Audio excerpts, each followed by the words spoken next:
우리의 삶은 영적 전쟁이다. 그 영적 전쟁 가운데 나아가려면 우리가 무기를 가져야 된다 해갖고 하나님의 전신갑주 시리즈를 우리가 9월 내내 살펴봤고, 오늘은 드디어 마지막 시간입니다. 지금까지 배웠던 내용들을 한 번만 복습하고 넘어갈게요. 마지막 시간이니까요. 첫 번째가 뭐였냐면요, 진리의 허리띠. 막 이게 로마 병사들이 이제 보자기를 먼저 입었다 그랬잖아요. 튜닉이라는 흩날리는 튜닉을 진리의 허리띠로 단단하게 동여매라, 이런 말씀을 나눴었고, 두 번째는 의의 호심경. 호심경은 가슴과 배까지를 보호하는 갑옷이었는데, 이 고대 이스라엘 사람들은, 고대 사람들은 이 내장기관에 사람의 감정과 마음이 있었다고 믿었다고 했죠. 그래서 이 통제되지 않는 감정을 조장하는 이 마귀의 공격 가운데 우리가 의의 호심경으로 잘 방어해내야 된다라고 이야기를 나눴고요. 세 번째로는 평안의 복음의 신. 기독교의 복음은 평안이다. 하나님께서 우리를 자녀 삼아 주셨기 때문에 우리의 연약함과 어떠함으로 하나님이 우리를 버리시지 않으니 우리는 평강을 누릴 수 있다라고 배웠고요. 지난주에는 네 번째 시간으로 믿음의 방패에 대해서 배웠습니다. 원수의 불화살을 믿음의 방패로 막으라. 특별히 스쿠툼이라는 방패는 혼자 드는 것이 아니라 여럿이 들 때 더 강력해진다라고 해서 우리가 함께 믿음의 공동체 식구들과 신앙생활할 때 더욱더 우리가 원수의 공격을 막아낼 수 있다라고 나눴었고요. 오늘은 두 가지 무기를 살펴볼 겁니다. 그래서 지금까지 네 가지를 살펴봤고, 오늘 두 가지를 살펴보면 총 6가지의 무기에 대해서 우리가 배우게 되겠죠. 우리 에베소서 6장 17절 오늘 본문인데 한 번만 더 읽어볼게요. 무기 두 개가 뭔지 보겠습니다. 시작. 구원의 투구와 성령의 검 곧 하나님의 말씀을 가지라. 아멘. 무기를 보니까 두 가지 나오네요. 첫 번째는 뭐예요? 구원의 투구. 두 번째는요, 성령의 검이 나오네요. 첫 번째 무기인 구원의 투구에 대해서 우리 함께 살펴보도록 하겠습니다. 여러분, 투구가 뭔지 아세요? 투구는 어디에 쓰는 겁니까? 투구는 그렇죠, 머리에 쓰는 겁니다. 투구는 머리에 쓰는 거예요. 여러분, 전쟁이 나면요, 전쟁터에 나가서 가장 중요하게 보호해야 되는 곳이 어디냐면 머리예요. 물론 팔과 다리도 중요하지 않은 것은 아니지만, 팔이 다쳤다고 다리가 부러졌다고 해서 그 사람이 죽지 않습니다. 하지만 머리를 다치면 생명에 치명적인 위협을 받게 되죠. 조금 이렇게 잔인하게 얘기해서 팔이나 다리에 총상을 입는다고 해서, 팔다리에 총을 맞았다고 해서 그 사람이 죽는 것은 아닙니다. 하지만 FPS 게임하는 친구들은 알죠? 이렇게 헤드샷 빵 때리면은 그 캐릭터들이 헤드샷 맞으면 한 방에 가잖아요. 팔 맞고 발이 맞으면 이렇게 조금 이렇게 사는데, 헤드샷 맞으면 빵 한 방에 가죠. 왜요? 그만큼 머리가 중요하고 머리를 공격당하면 끝나는 거라는 거예요. 머리는요, 생각을 주장하는 곳이잖아요. 그러니까 원수 마귀가 우리의 생각, 우리의 머리를 공격할 때 우리가 투구를 쓰고 우리의 생각을 잘 관리해야 된다라고 이야기하는 것입니다. 그러면 어떤 생각을 가지라는 걸까? 어떤 생각을 품으라는 걸까? 우리 궁금할 수 있잖아요. 오늘 본문을 보니까 투구이긴 투구인데 투구 앞에 무슨 투구라고 설명이 되어 있어요. 에베소서 6장 17절 한 번만 더 띄워주시고요. 빨간색 글씨 한번 읽어볼게요. 시작. 구원의 투구. 투구긴 투구인데 무슨 투구? 구원의 투구. 투구는 머리에 쓰는 거, 생각을 잘 관리하라는 거라고 했으니까 구원에 대한 생각을 가지고 있으라는 건가? 라고 이제 생각할 수 있는데요.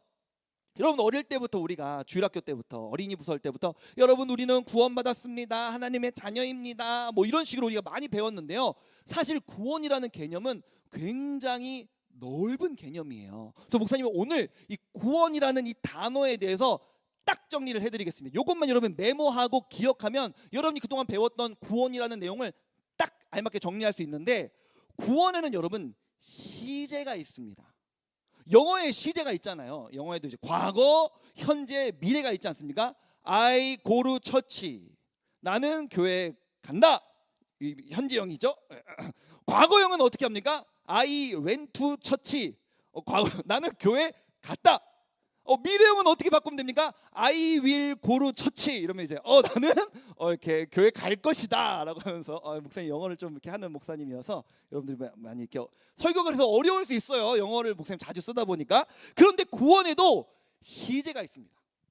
과거 시제, 현재 시제, 미래 시제가 있는데 뭐 이게 시제 얘기한다고 하니까 어렵게 다가올 수도 있지만 이게 들어보면 다 들었던 얘기에서 이게 뻔하게 느껴지게 뭐냐면 한번 띄워주세요. 괄호 안의 글씨는 우리 선생님들을 위해서 선생님들은 이런 단어가 더 익숙하실 것 같아서 넣어놨습니다. 과거적 구원은 뭐냐면요, 나는 구원 받았습니다 예요. 나는 구원 받았습니다. 여러분들 우리가 목사님들에게 설교를 할 때 여러분 우리는 하나님의 자녀가 되었습니다. 하나님의 은혜와 예수님의 사랑으로 하나님이 우리를 구원해 주셨습니다 라고 얘기하죠. 늘 과거에 이야기하잖아요. 지금을 살아가는 나는 이미 하나님의 자녀가 되었대. 그러니까 구원의 과거적 의미는 뭐냐면 너는 이미 하나님의 자녀가 되었어. 이걸 칭의, 의롭다고 칭하여진다. 이젠 죄인이라고 여기지 않아지고 의가 있는 존재라고 하나님께서 칭하여 주신다라고 해서 어른들은 칭의라는 단어들로 더 많이 기억하실지 모르겠습니다. 그래서 이거 이야기할 때 저 구원 받았어요 이렇게 얘기하는 과거형으로. 저 구원 받았어요. 예수님이 십자가를 믿고 하나님이 저를 구원해 주셨어요 라고 과거형으로 이야기하는 거예요. 두 번째로 현재형은 뭐냐면요, 나는 구원을 받고 있습니다. 이게 무슨 말이지? 나는 구원을 받고 있습니다. 이거는 이제 쉽게 설명해 줄게요. 우리가 원래 2월 달마다 송림고등부는 우리 분당우리 청소년부는 어떤 말씀을 듣냐면 여러분 우리가 왕의 자녀입니다. 왕의 자녀답게 살아갑시다. 목사님들의 설교 중에 여러분 우리는 하나님의 자녀가 되었습니다. 과거형. 그렇기 때문에 오늘날의 삶 속에서 우리는 하나님의 자녀다운 삶을 살아가야 됩니다. 왕의 자녀다운 삶을 살아가야 됩니다 라는 설교들을 많이 듣잖아요. 그래서 말씀을 봅시다, 기도를 합시다, 예배에 빠지지 맙시다. 지금 있는 이 삶에서 신앙생활을 열심히 하자는 의미를 현재적 구원, 성화, 거룩하게 변해가야 된다라는 의미에서 현재적 구원이라고 우리는 표현합니다. 그럼 마지막으로 미래적 구원은 뭐냐면요, 나는 구원 받을 것입니다. 이게 무슨 말이지? 지금까지 구원 안 받았다는 것인가? 우리는 이미 구원을 받은 상태이지만 구원을 받았는데도 불구하고 여전히 원수가 우리를 공격한다며, 원수가 여전히 우리에게 불화살을 날리고 있다며, 우리의 삶엔 여전히 두려운 일이 많으니까 하나님 우리한테 두려워하지 말라고 하시는 거잖아요. 여전히 우리의 삶에는 너무나 괴로운 일들이 많이 있다는 거예요. 희수 얼굴이 물을 갖다 주셨군요. 감사합니다. 그래서 이 미래적 구원은 뭐냐면요, 앞으로 일어날 미래, 앞으로 시간이 지나고 지나 어떤 순간에 예수님이 이 땅에 다시 오시면, 예수님이 이 땅에 재림하시면 그때 나는 지금과 같은 수준이 아니라 영화롭게 영광스럽게 변화되어 천국에서 주님과 함께 영원히 살 것이다 라는 구원의 기대를 갖는 것을 미래적 구원이라고 합니다. 이 세 가지가 모두 구원이라는 큰 범위 안에 있는 거예요. 그러니까 우리는 구원받았다, 우리는 구원 얻은 백성이다, 이럴 때 우리는 어떻게 이해하면 됩니까? 저는 이미 예수님의 십자가를 믿고 하나님의 자녀가 되었습니다. 과거적 구원. 그렇기 때문에 오늘날의 삶 속에서 거룩하게 하나님의 자녀다운 삶으로 우리는 살아가기 위해 애써야 됩니다. 성화. 그러면서도 앞으로 미래 예수님께서 다시 오셨을 때 우리를 영광스럽게 변화시켜 주시고 천국에 들어가 그곳에서는 우리가 눈물도 슬픔도 괴로움도 없는 삶을 영원히 살 것이라는 것을 우리는 믿습니다. 이것이 우리가 그동안 어릴 때부터 배워온 구원이에요. 과거, 현재, 미래, 시제로 정리하니까 여러분들 머릿속에 명쾌하게 이해가 됐을 것이라고 생각하는데요. 그렇다면 퀴즈, 객관식. 오늘 우리가 구원의 투구라고 이야기했는데 이 구원의 투구는 1번 과거적 구원일까요? 2번 현재적 구원일까요? 3번 미래적 구원일까요? 나는 구원 얻은 하나님의 자녀야 라는 생각으로 살아가라고 이야기하고 있는 걸까요? 아니면 나는 거룩하게 살기 위해 애써야 돼 라는 생각을 가지라는 걸까요? 아니면 언젠가 예수님 다시 오실 때 나는 영광스럽게 변화되어서 천국 가서 살 수 있을 거야, 이 생각을 가지는 거라는 걸까요? 1번, 2번, 3번 헷갈리죠. 목사님이 힌트를 줄게요. 데살로니가 전서 5장 18절입니다. 함께 읽어볼게요. 시작. 우리는 낮에 속하였으니 정신을 차리고 믿음과 사랑의 호심경을 붙이고 구원의 소망의 투구를 쓰자. 아멘. 여러분 보세요. 우리가 지금 살펴보고 있는 말씀들은 에베소서거든요. 또 다른 성경인 데살로니가 전서에서 하나님의 전신갑주에 대해서 나오고 있네요. 우리가 배웠던 거 호심경 배웠잖아요. 우리 호심경. 투구 또 나오네. 투구. 구원의 투구. 근데 구원의 투구 가운데 무슨 단어가 있어요? 소망이라는 단어가 하나 여긴 추가가 되었네요. 구원의 소망의 투구. 그러면 한번 맞춰보세요. 1번입니까? 2번입니까? 3번입니까? 오늘 특송을 이따 녹음하기 위해서 몇몇 친구들이 와 있어서 한번 물어볼게요. 연우 1번, 2번, 3번 몇 번? 3번. 민준이 몇 번?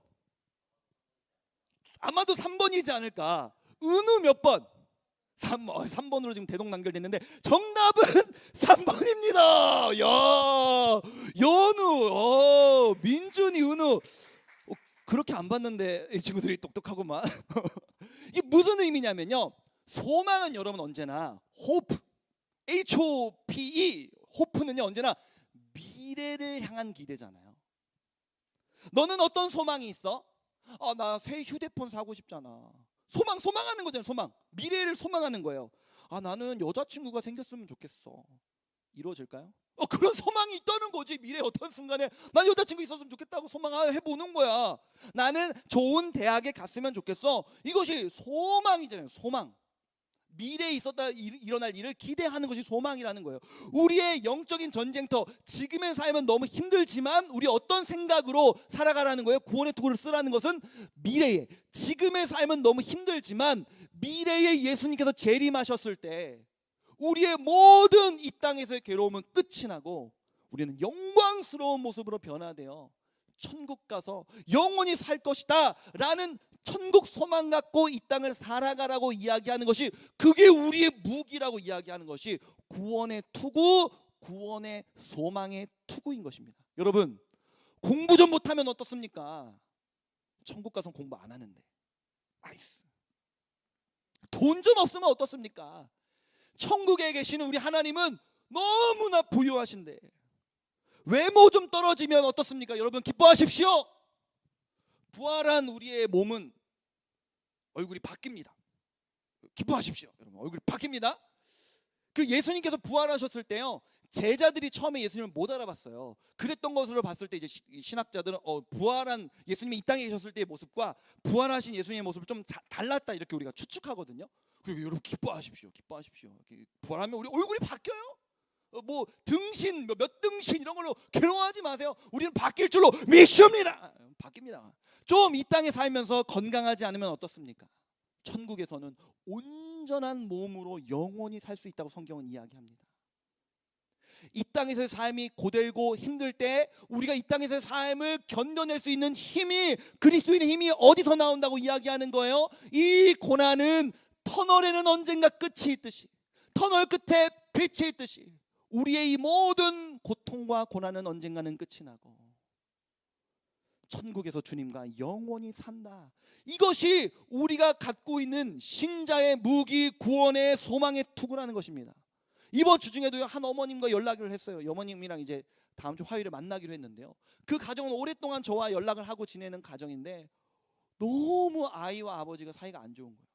또 가운데서 어머니가 너무 괴로워갖고 중간중간에 이제 위로해드리고 격려해드리곤 했었는데 어머님 아마 더 괴로워지신 것 같아요. 그래서 뭐 저한테 이제 하소연도 하시고 기도 제목을 털어놓고 싶으셔서 이제 만나기를 요청하셔서 또 만날 텐데, 또 주중에 한 친구에게는 또 문자가 왔는데 어떤 문자냐면 이 딸과 엄마 사이가 안 좋아갖고 문자를 이만큼씩 막 계속 보내는 거예요. 진짜 죽을 것 같다고. 여러분, 제가 청소년들 신방하면서 여러 사례가 있지만 가장 어려운 사례가 뭐냐면 가정 안에서의 어려움이에요. 가정 안에서의 어려움은요, 목사님이 아무리 위로하고 신방해도 빠른 시간 안에 괜찮아지지가 않더라고요. 왜냐하면 여러분들이 이미 17, 18, 19살까지 쭉 이어져 온 가정의 모습들이 있기 때문에 바로 이렇게 목사님이 뭐 권면하고 신방한다고 해서 뭐 드라마틱하게 가정이 도와지는 경우가 별로 없었어요. 우리 가정이 내가 어릴 때부터 지금까지 나는 아빠와의 관계가, 엄마와의 관계가, 우리 가족 간의 관계가 너무 안 좋아. 너무 괴로워. 그리스도인들이 이런 삶을 살아갈 때 어떻게 그 삶을 버텨낼 수 있단 말입니까? 이 고난의 터널은 더디게 느껴지지만 언젠간 끝이 나고 우리는 천국에서 주님과 영원히 살 수 있다. 그리고 여러분, 목사님들은요, 여러 사람들을 만나다 보니까 가끔 가족들을 일찍 잃는 가정들을 때로 만나요. 부모님을 여의는 가족들도 그렇고요. 아니면 부모가 자녀를 잃은 것은요, 자녀가 부모를 잃은 것보다 훨씬 더 큰 고통이거든요. 그런 가정을 만나면 제가 어떻게 권면을 해야 될지, 어떻게 위로를 해야 될지, 무슨 말씀을 전해야 될지 정말 눈앞이 깜깜해요. 그 괴로움을 제가 어떻게 다 느낄 수 있겠습니까? 그런 그리스도인들이 어떻게 이 땅에서 살아남을 수 있죠? 이 삶이 지옥 같은데. 찬송가 가사에 이런 가사가 있거든요. 거기서 우리 영원히 주님의 은혜로 해처럼 밝게 살면서 주 찬양하리라. 먼저 죽은 사랑하는 우리 가족, 지금 주님 곁에 있을 텐데 나도 언젠간 그곳으로 가 천국에서 함께 만나 거기서 우리 영원히 해처럼 밝게 살겠다. 이 소망으로 이 땅의 삶을 견뎌내는 것이 그리스도인의 삶이라고 성경은 이야기하는 것입니다. 저는 미취학 시절에 5살까지 선교원을 다녔어요. 선교원을 다녔는데 어릴 때 왜 미취학도 우리 교회도 그렇고 어린이 부서 때도 그렇지만 아기 같은 목소리로 늘 이제 전도사님들이나 선생님들이 가르쳐 주시잖아요. 그러다가 하루는 선교원에서 5살 때 배운 내용인데 지금까지도 기억하는 거예요. 머리가 좋긴 좋은가 봐요. 그렇죠? 5살 때 생각 기억나는 거 보니까 무슨 내용을 배웠냐면요, 선생님이 이렇게 얘기하는 거예요. 여러분, 예수님은 금방 다시 오세요. 예수님은 금방 재림하십니다라고 배운 거예요. 그때 너무너무 기뻤어요. 내가 맨날 성경을 통해서, 이 예배를 통해서, 말씀을 통해 배우는 그 예수님이 또 애들에게 예수님 보여줄 그림을 얼마나 또 예수님의 인자한 모습으로 그립니까? 그 예수님 너무너무 보고 싶은 거예요. 잘생기시고 따뜻하시고 날 사랑해 주시는 예수님을 너무너무 보고 싶은 거예요. 그래서 집에 막 가갖고, 그 당시 저희 어머니 아버지가 이제 맞벌이를 하셔서 외할머니한테 가서 제가 물어봤어요. 외할머니 예수님은 정말 금방 다시 오셔? 이렇게 물어봤더니 그럼 예수님은 금방 다시 오시지, 구름 타고 하늘에서 내려오실 거야 라고 이야기를 해주신 거예요. 그날 이후로 제가 한 일주일 동안을 매일매일 하늘만 쳐다보고 있었어요. 이 구름이 지나가면, 구름이 많이 끼면 저 구름 뒤에 예수님이 계실 것만 같아서, 구름 지나가면 예수님 보고 싶다, 예수님 보고 싶다. 예수님 오시나? 지금 오시나? 왜냐하면 금방 곧 다시 오신다면서. 5살짜리에게 금방과 곧은 오늘 아니면 내일이거든요. 오늘 오시나? 내일 오시나? 주님 언제 오시지? 그 생각으로 계속해서 하늘을 바라보면서 살았어요. 물론 일주일 동안 안 오셔서 이제 그 뒤로는 이제 그렇게 하지 않게 됐지만, 그 어린 마음에 주님 오실 날을 간절한 마음으로 기다리는 그 순수함. 사랑하는 여러분, 학업으로 힘들 때, 가족 간의 관계와 친구 관계 속에서 힘들 때 여러분, 시간을 잠깐 내어서 하늘을 좀 바라보십시오. 특별히 낮에 바라보시면서 하나님이 창조하신 하늘, 그래서 아름답기도 하지만 저 구름 뒤에 주님이 계실 것처럼, 그 주님이 금방이라도 다시 오실 것처럼, 주님이 다시 오신다면, 오늘 다시 오신다면 내가 가장 먼저 예수님을 발견하고 싶다라는 그 마음으로 예수님의 재림을, 우리의 그 미래적 소망의 구원을 생각하며 힘겨운 오늘 하루하루를 견뎌내실 수 있는 저와 여러분이 되기를 주님의 이름으로 축복합니다. 우리 두 번째로 함께 나눌 말씀은 뭐냐면요, 두 가지 무기 중에 첫 번째가 구원의 투구였다면, 두 번째 이제 무기는 뭡니까? 성령의 검. 이 마지막 무기 성령의 검인데요, 감사하게도 말씀에 이 성령의 검이 뭔지를 해석을 해줬어요. 우리 오늘 본문 한 번만 더 읽어볼게요. 빨간색 글씨만 읽어봅시다. 시작. 성령의 검 곧 하나님의 말씀을 가지라. 아멘. 이야기하면서 성령의 검이 뭐래요? 하나님의 말씀이라고 아예 해석을 해줬어요. 너무너무 고맙습니다. 성령의 검은 하나님의 말씀이래요. 여러분 생각을 해보세요. 구원의 투구, 의의 호심경, 진리의 허리띠, 믿음의 방패, 다 방어와 관련된 무기였어요. 유일한 공격 무기가 있는데 그게 성령의 검 곧 하나님의 말씀이라는 것입니다. 여러분 그렇습니다. 이 말씀은요 원수 마귀를 공격할 수 있는 무기예요. 이 무기는 강력합니다. 히브리서 4장 12절 말씀을 한번 읽어볼게요. 시작. 하나님의 말씀은 살아있고 활력이 있어 좌우의 날선 어떤 검보다도 예리하여 혼과 영과 및 관절과 골수를 찔러 쪼개기까지 하며 또 마음의 생각과 뜻을 판단하나니. 아멘. 앞에 보니까 하나님의 말씀은 검과 같대요. 비유, 검과 같이 예리하다. 얼마나 예리한지 관절과 골수를 찔러 쪼갤 수 있다. 우리의 마음의 생각과 뜻 가운데 더러운 것들을 다 잘라낼 수 있는 것이 이 성령의 검 곧 하나님의 말씀이다라고 성경은 우리에게 이야기하고 있는 것입니다.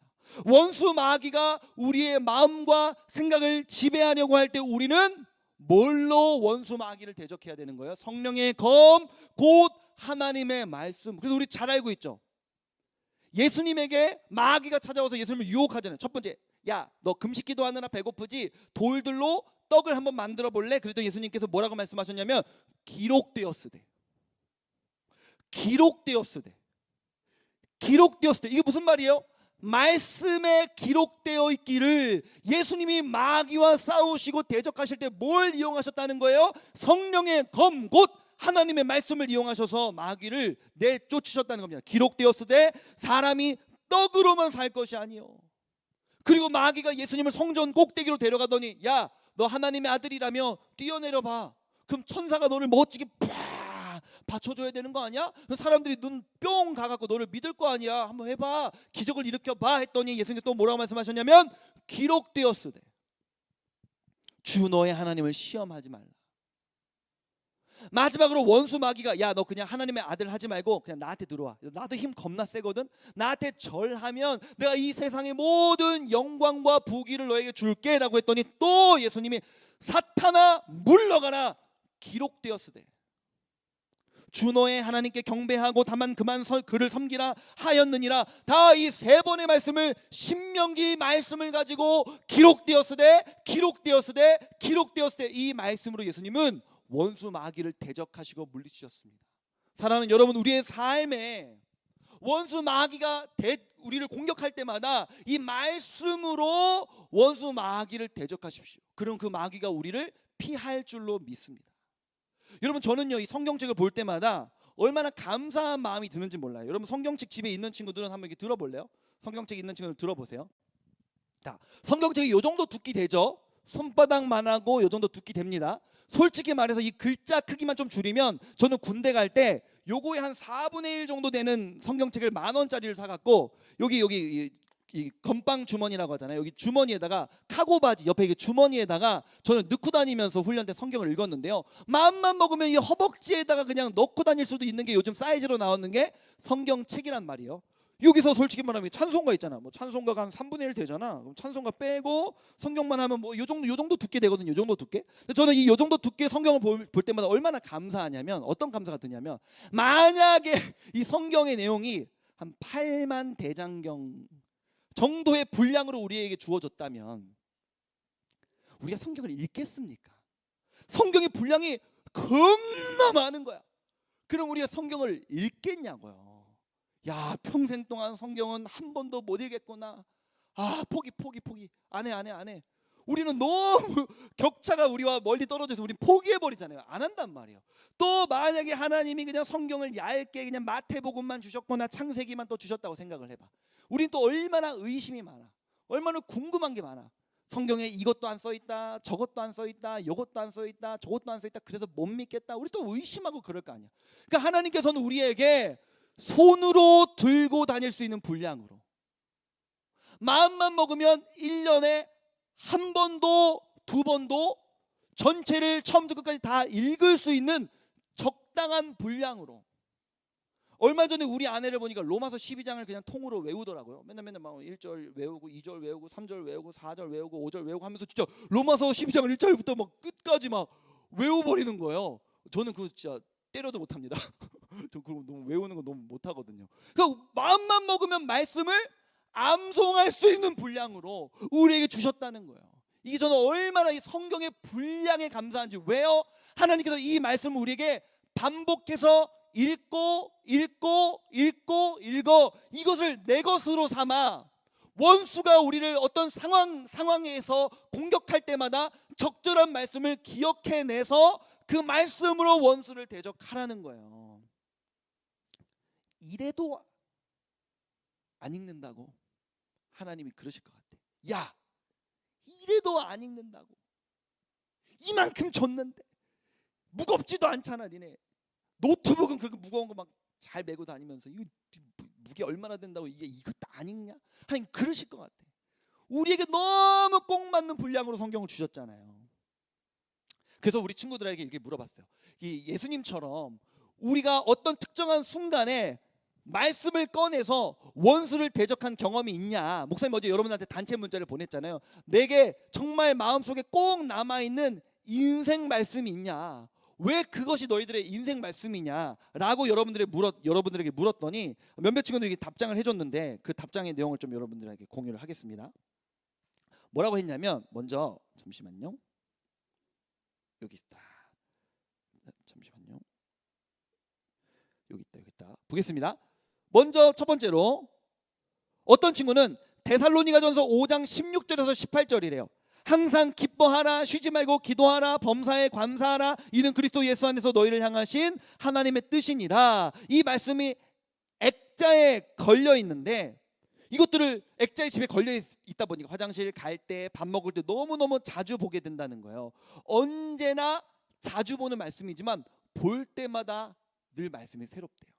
그날 내게 힘을 주는 구절이어서 이게 나의 인생 구절이다. 그렇습니다, 여러분. 이게 말씀의 능력이에요.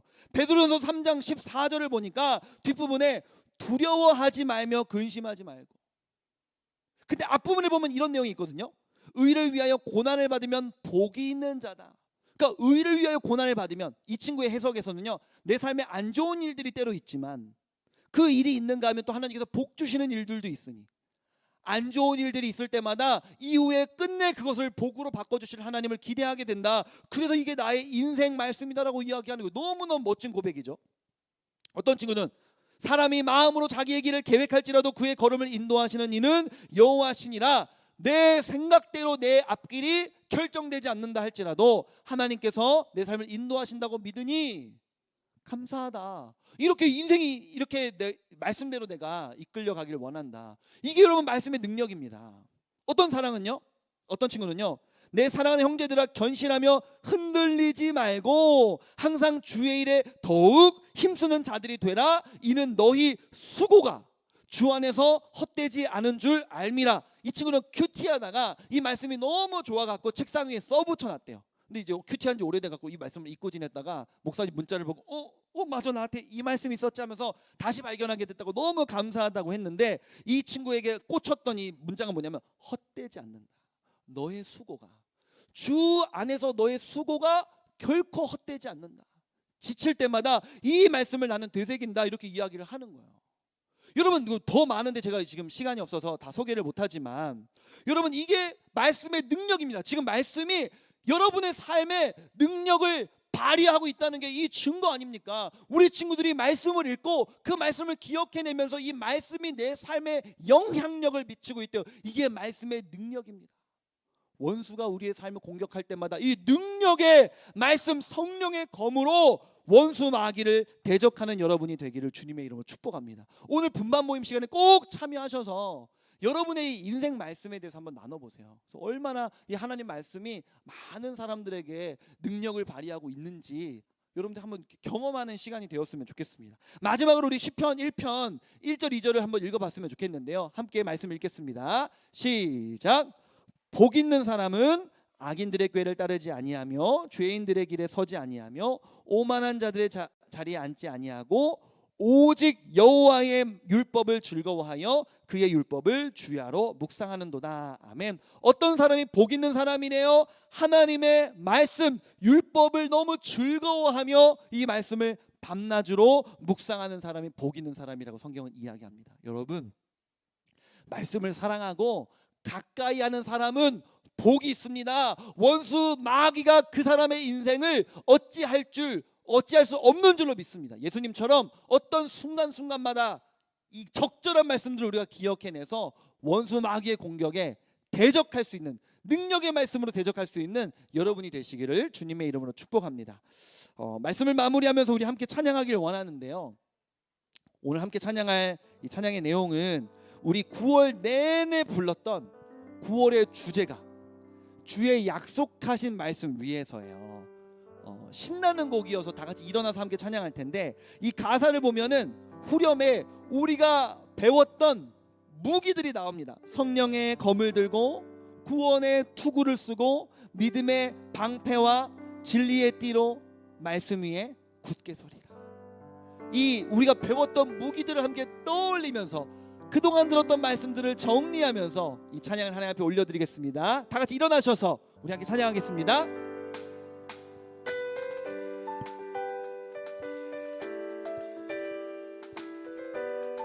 치열한 이 영적 전투의 현장 가운데 우리에게 너무나 좋은 무기들을 주신 하나님께 감사하는 마음으로 우리 함께 고백하길 원합니다.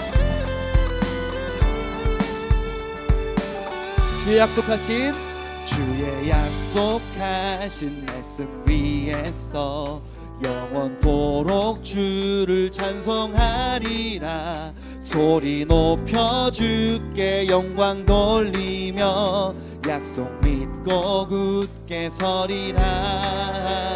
주의 약속하신 말씀 위에서 세상 염려내게 엄습할 때에 말씀으로 힘써 싸워 이기며 약속 믿고 굳게 서리라. 성령의 검을 들고 구원의 투구를 쓰고 믿음의 방패와 진리의 띠로 말씀 위에 굳게 서리라. 성령의 검을 들고 구원의 투구를 쓰고 곧 하나님의 말씀을 가지라. 우리 한 번 더 말씀을 정리하면서 함께 노래합니다. 주의 약속하신 말씀 위에서 영원하신 주의 사랑 힘입고 성령으로 힘써 싸워 이기며 약속 믿고 굳게 서리. 주의 약속하신 말씀 위에서 성령 인도하는 대로 행하며 주의 품에 항상 안식 얻으며 약속 믿고 굳게 서리라. 성령의 검을 들고 구원의 투구를 쓰고 믿음의 방패와 진리의 띠로 말씀 위에 굳게 서리라. 성령의 검을 들고 구원의 투구를 쓰고 곧 하나님의 말씀을 한 번 더 주님께 노래합니다. 성령의 검을 들고 구원의 투구를 쓰고 믿음의 방패와 진리의 띠로 말씀 위에 굳게 서리라. 성령의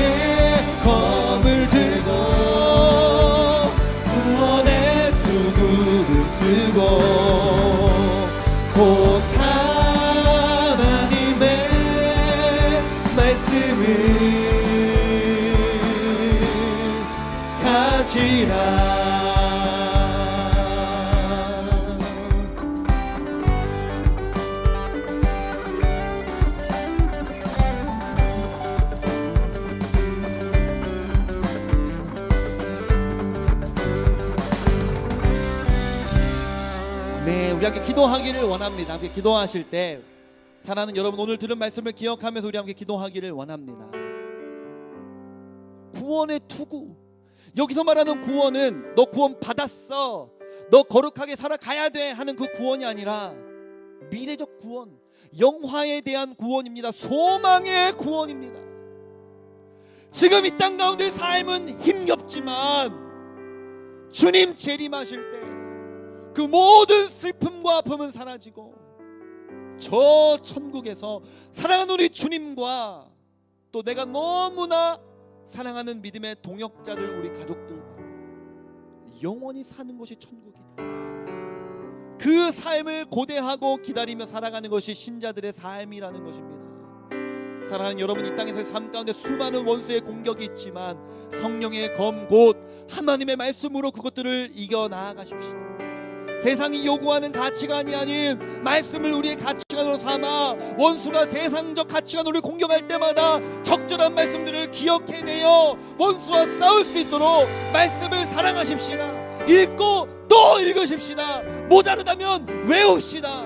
반복해서 읽으며 이 말씀을 내 것으로 삼아 이번 한 주도 살아가기를 원한다고 우리 주여 한번 부르짖으시며 통성으로 기도하십니다. 주여, 은혜로우신 아버지 하나님, 사랑하는 성령님과 친구들과 함께 하나님께 오랜 시간 동안 에베소서 말씀에 이어서 에베소서의 마지막 부분인 이 전신갑주에 대하여 우리가 살펴보았습니다.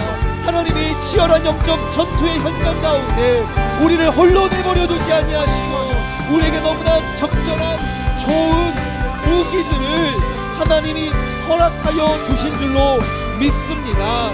주여 은혜 베풀어 주시어서 하나님, 우리 친구들 이 땅을 살아가는 동안 하나님 구원의 투구를 쓰고 우리에게 이루어질 그 영화로운 미래를 꿈꾸며 다시 오실 주님을 기다리며 오늘 주님이 오시더라도 주님 앞에 부끄럽지 않은 모습으로 오늘 하루를 살아갈 수 있도록 역사하여 주시고, 만약 오늘 주님이 재림하신다면 내가 주님을 가장 먼저 발견하고 싶다는 마음으로 그 순박한 순수한 어린아이와 같은 믿음의 고백으로 주여 우리가 주님을 바라보며 살아갈 수 있도록 은혜 베풀어 주시옵소서.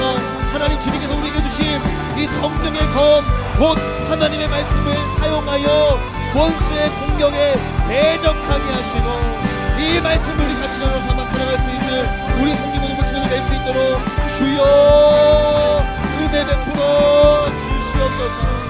주여 역사하여 주시옵소서. 주님 은혜 베풀어 주시옵소서. 주님 인도하여 주시기를 원합니다. 주여 역사하여 주시옵소서. 은혜로우신 아버지 하나님, 하나님께서 붙여주신 가장 가까운 사이가 가족인데 가족 안에서 주고받는 상처로 어찌해야 할 바를 모르겠노라고 절규에 가까운 외침을 하는 우리 아이들에게 내가 무엇을 해줄 수 있을까?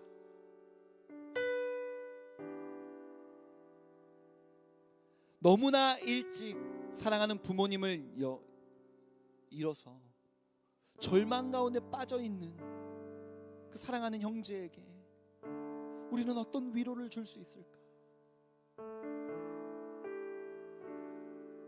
그리스도인들은 소망의 구원, 이 구원의 투구를 쓰고 살아가는 사람들인 줄로 믿습니다.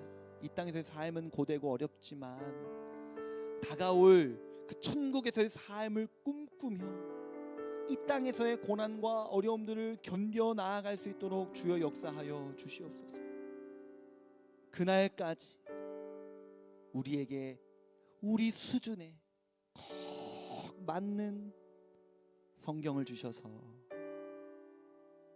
읽고 또 읽으라고, 묵상하고 또 묵상할 수 있다고, 너희들이 재밌으라고, 이해하기 쉬우라고 이야기 형식으로 많이 쓰여 놓았노라고 이래도 안 읽겠냐고 우리에게 말씀하시는 그 주님의 그 사랑스러운 음성을 기억하며 우리에게 주신 유일한 공격 무기인 성령의 검 곧 하나님의 말씀을 읽고 또 읽고 이 말씀으로 무장하여 원수의 공격을 대적하며 살아갈 수 있는 이번 한 주간이 될 수 있도록 주여 역사하여 주시옵소서.